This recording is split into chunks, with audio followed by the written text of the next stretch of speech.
Hello everyone, welcome to brain shocks. तो इस video series में हम कर रहे हैं गेट एप्टीट्यूड के previous year questions all branches. और इस वीडियो हम करेंगे civil engineering of GATE 2020 session 2। ठीक है, तो फर्स्ट क्वेश्चन है इस वीडियो का, rescue teams deployed dash disaster hit area combat dash a lot of difficulty to save the people. ठीक है, इसका आंसर आएगा rescue teams deployed in disaster hit areas combat with a lot of difficulty to save the time. ठीक है, तो इन आता है जब किसी एरिया की बात की जाए। अगर कोई डायरेक्शन बताई जाए वहां पे टू आता है, कि अगर किसी प्लेस का नाम बता दे स्पेसिफिक, हाँ कि वहां पे गए रेस्क्यू टीम, अगर मान लो दिल्ली, तो आता टू डिप्लॉयड टू दिल्ली। ठीक है, तो इसका आंसर है बी। नेक्स्ट क्वेश्चन है, select the most appropriate word that can replace the underline word without changing the meaning of sentence. Nowadays, most children have tendency to belittle the legitimate concern of their parents। मतलब अपने parents के जो concern है उनकी बातों को important नहीं देते, उनको बहुत छोटा समझते हैं ना कि ये इम्पोर्टेंट नहीं है। उसका जो मतलब है वो है डिस्पैरेज। ठीक है, सेम चीज है कि पेरेंट्स की बातों को इम्पोर्टेंस ना देना। ठीक है, इसका मतलब इम्पोर्टेंस ना देना। नेक्स्ट क्वेश्चन है पार्शियल इम्पार्शियल। ठीक है, उल्टा हो गया, पार्शियल होना है इम्पार्शियल। पॉपुलर का उल्टा होता है अनपॉपुलर। ठीक है, कोई चीज पॉपुलर है, कोई नहीं है तो वो अनपॉपुलर। नेक्स्ट क्वेश्चन है, after the inauguration of new building head of department collected faculty preference for office space। P wants to room adjacent to the lab। P को लैब के साथ रूम चाहिए, मतलब A ऑप्शन सही है, B गलत हो गया, C में भी साथ में, D में भी। ठीक है, and Q wants to be close to the lift। Q lift के से क्लोज चाहिए, मतलब A ऑप्शन खत्म हो गया। ठीक है, C और D बच गया। और क्या है, R wants to wanted a view of playground। ठीक है, R को प्लेग्राउंड चाहिए, दिख ही रहा है, यहाँ से भी दिख रहा है, यहाँ से भी दिख रहा है। S wanted the corner office, तो S को कॉर्नर ऑफिस चाहिए, C। ठीक है, चेक कर लो, P को लैब के पास चाहिए, Q को लिफ्ट के पास चाहिए, R को प्लेग्राउंड का व्यू चाहिए, S को कॉर्नर पे चाहिए। ठीक है, नेक्स्ट क्वेश्चन है, if fx is equal to x square for each x then f of x is। देखो f of x इक्वल है x स्क्वायर, और f of x इसके इक्वल आ जाएगा, यानी कि f of x का स्क्वायर, यानी कि x की पावर 4। ठीक है, सिमिलरली f of x किसके इक्वल आ जाएगा, f of x का होल स्क्वायर, यानी कि x की पावर 4 का स्क्वायर, यानी x की पावर 8। तो ये किसके इक्वल आ जाएगा, x की power 8 divide by x square is equal to x की पावर 6। x की पावर 6 यानी कि fx की पावर 3 मींस x स्क्वायर की पावर 3 x स्क्वायर। ठीक है, नेक्स्ट क्वेश्चन है, इन्होंने बोला है कि the nominal interest rate is defined as amount paid by borrower to lender for using the borrowed amount for specific time period है। nominal interest rate मतलब जो बोरो करता है और जो उसको देता है उसको इंटरेस्ट, जो अमाउंट पे करता है एक्स्ट्रा। ठीक है, real interest rate calculated on the basis of actual value is approximated equal to difference between nominal rate and expected rate of inflation. है ना, बट जो रियल इंटरेस्ट है वो किस पे डिपेंड करता है, nominal minus rate of inflation. तो इसका मतलब क्या है, सोचो अब महंगाई है ना, रेट ऑफ इन्फ्लेशन महंगाई, अब सोचो महंगाई है ही नहीं, महंगाई नहीं है, तो आपने किसी से 100 रुपए उधार लिए, महंगाई नहीं है, मतलब 100 की वैल्यू 100 ही रहने वाली है। एक साल बाद 10% इंटरेस्ट लेता हुआ आपने 110 रुपए वापस किए, उसने नॉमिनल रेट हो गया 10%, रियल भी 10% ही हो गया क्योंकि महंगाई है ही नहीं। अब सपोज करो उसने क्या किया, अब वैल्यू कितनी है, 100 रुपए ही है वैल्यू, 100 की वैल्यू 100 रुपए ही है, महंगाई नहीं बढ़ी। अब क्या हुआ, आपने सपोज करो 10% नॉमिनल रेट पे पैसे लिए, तो 110 रुपए आपको वापस करने हैं। बट ये सोचो अगर एक साल में महंगाई भी 10% बढ़ गई है ना, इतनी नहीं बढ़ती फिर भी, मान लो 10% बढ़ गई, तो उस टाइम पे 100 रुपए की वैल्यू भी 110 रुपए हो जाएगी। तो आपको तो लगा ही नहीं कि मैंने कुछ इंटरेस्ट दिया है, क्योंकि जो अपने पैसे लिए थे 100 रुपए, ठीक है, उस टाइम वो वैसे ही 110 बनने वाले थे। जो इंटरेस्ट आपका नॉमिनल इंटरेस्ट हो गया और रेट ऑफ इन्फ्लेशन हो गया वो इक्वल सी होगी। अब जो जिसने पैसे दिए आपको उसको क्या फायदा हुआ, कोई फायदा हुआ ही नहीं, क्योंकि उसको रियल इंटरेस्ट तो लगा ही नहीं। ठीक है, तो इसका मतलब क्या है कि जो रियल इंटरेस्ट है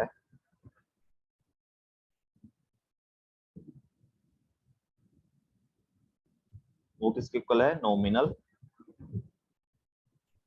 माइनस रेट ऑफ इन्फ्लेशन।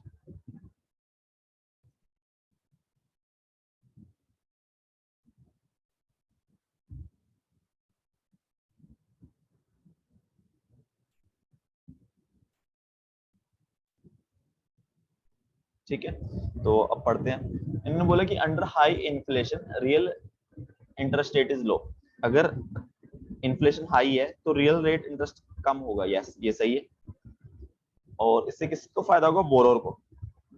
ये सही है, देखो है ना, जो उधार लेगा उसको फायदा हो जाएगा ना, उसको रियल इंटरेस्ट बहुत कम लगेगा।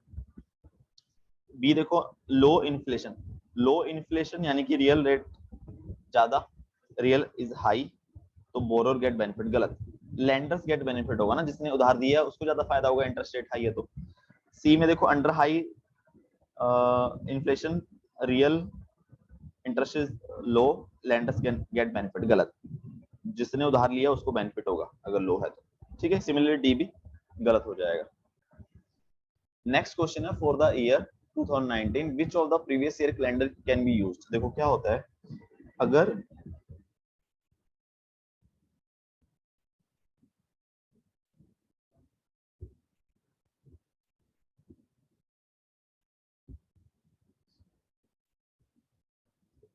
लीप ईयर है तो वो 28 साल बाद रिपीट होता है, सेम। लीप ईयर से आगे वाला है, लीप ईयर +1, वो 6 साल बाद। लीप +2 है तो 11 साल बाद।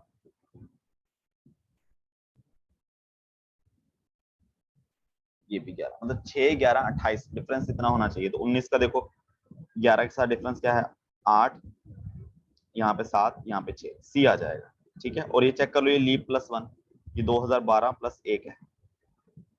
ठीक है, इसको अगर हमें देखना, देखो 2013 में क्या होगा, 2009 जो हमारा, अगर आपने और कंसेप्ट पढ़ा हो कैलेंडर का, और डेज हम देखते हैं कि वीक से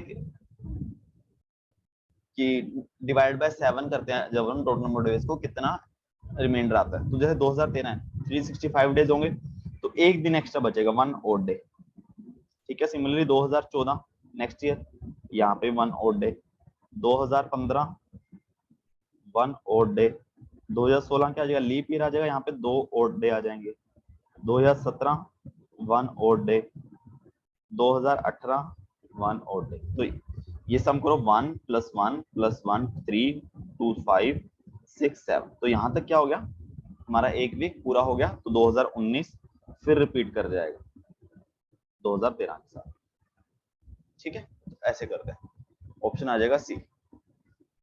नेक्स्ट क्वेश्चन है, the ratio of sum of odd positive integers from 1 to 100, sum of even positive integers from 150 to 100। सबसे पहले अगर 1 to 100 odd integer, 1 3 5 up to 99, यहाँ पे n की वैल्यू कितनी हो जाएगी, 50, 50 संख्याएं। तो इसका सम जो आ जाएगा, मैं S1 लिख लेता हूँ, ये AP बन गई, जिसका कॉमन डिफरेंस क्या है, 2 है।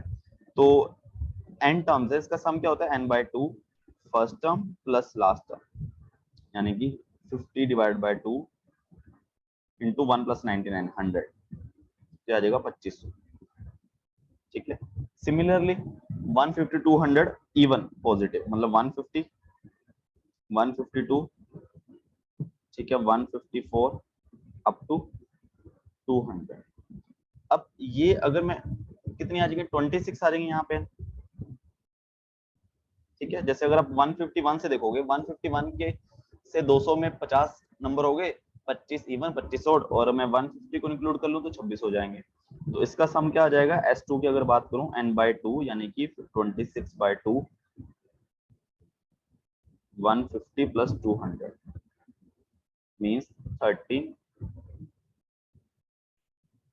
इंटू 350। ठीक है, इन दोनों की रेशियो चाहिए हमें, S1/S2 2500 divided by 13 into 350, 7 50 50 91। ठीक है, ऑप्शन सी। ठीक है, नेक्स्ट क्वेश्चन है, in school of 1000 students 300 students play chess and 600 plays football, 50 students play both chess and football, number of students who play neither। देखो total number of students ये हो गए, उसमें से कुछ चेस खेलते हैं, कुछ फुटबॉल खेलते हैं। ठीक है, अब तो ये हो गया चेस, ये होगा फुटबॉल। 50 दोनों खेलते हैं। अब चेस 300 खेलते हैं, 50 दोनों खेलते हैं, तो ओनली चेस खेलेंगे 250। सिमिलरली अगर 600 फुटबॉल खेलते हैं, 50 माइनस 600, 600 माइनस 50, 550 ओनली फुटबॉल। तो टोटल कितने लोग हो गए जो कुछ ना कुछ खेलते हैं? 250 प्लस 50 प्लस 550। ठीक है, ये किसके इक्वल आ जाएगा? 7 850। 850 ऐसे लोग हैं जो कुछ ना कुछ खेलते हैं, जो नहीं खेलते बाहर आ जाएंगे, वो कितने आ जाएंगे? 100 माइनस 850 150, ऑप्शन बी। ठीक है, लास्ट क्वेश्चन है इस वीडियो का। इन्होंने बोला कि the monthly distribution of 9 vote LED bulbs sold by two firms X and Y from January to June is shown in the pie chart and the corresponding table. If total number of LED bulbs sold by two firms during April to June 2018 is 50,000, then number of LED bulbs sold by Y during April to June 2018। ठीक है, तो क्या देखो, पहले तो pie chart है, total कितने bulb sold करते हैं हर महीने में, एक्स और वाई मिला के। और यहाँ पे क्या है कि रेशो, कि सपोज करो जनवरी में 15% सोल्ड किए, जनवरी की वैल्यू मान लो 15 बल्ब सोल्ड, ये तो 7 इसने किए होंगे एक्स ने, 8 वाई ने। ठीक है, अप्रैल से लेके जून तक हमें टोटल दिया 50,000 और हमें फाइंड करना ओनली वाई का। ठीक है, तो इसमें क्या करेंगे हम, सबसे पहले तो जैसे अप्रैल मान लो 15% सेल हुआ है टोटल का 15%, टोटल में मान लेता हूँ एक्स।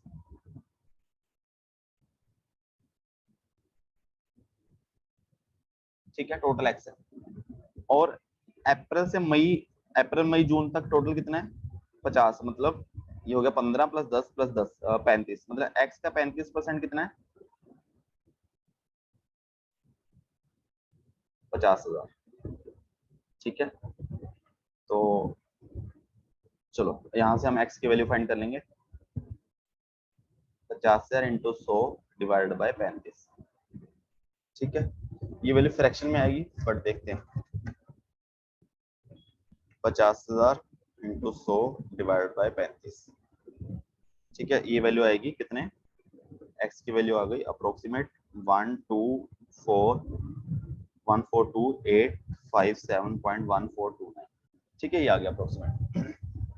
अब टोटल नंबर ऑफ बल्ब्स आ गए। अब टोटल का 50%, 15% अप्रैल में बेचता है, और अप्रैल में जो रेशियो है वाई और एक्स की 3:2 है, तो इसका मतलब अप्रैल में वाई के लिए बात करते हैं ना, वाई के लिए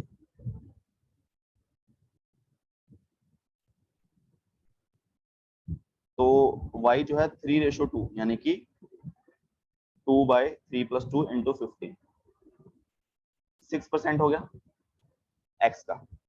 ठीक है, अप्रैल मई की अगर बात करें हो जाएगा 1:4, और टोटल है 10%, यानी कि 4/5 × 10, यानी कि 8%। अगर मैं जून की बात करूं, जून में 9 11, तो 11 डिवाइड बाय 20 इंटू 10%, 10 ही है ना, यस, तो 5.5। ठीक है, टोटल का 6% वाई बेचता है अप्रैल में, टोटल का 8% वाई बेचता है मई में, टोटल का 5% साढ़े जून में। तो अप्रैल से लेके जून तक का कितना हो जाएगा वाई का सोल्ड? 6 + 8 14 + 5 19.5% ऑफ एक्स, यानी कि 1428571429 इंटू 19.5 डिवाइडेड बाय 100। ठीक है, इंटू 19.5 डिवाइड बाय 100, ये आंसर आएगा 278557.14। ठीक है, इंटीजर नहीं आया पहली बात तो। अगर आप आंसर भी देखोगे कोई आंसर मैच नहीं कर रहा, ठीक है, बिकॉज ये क्वेश्चन क्या है, गलत है, ये मार्क्स टू ऑल गया है।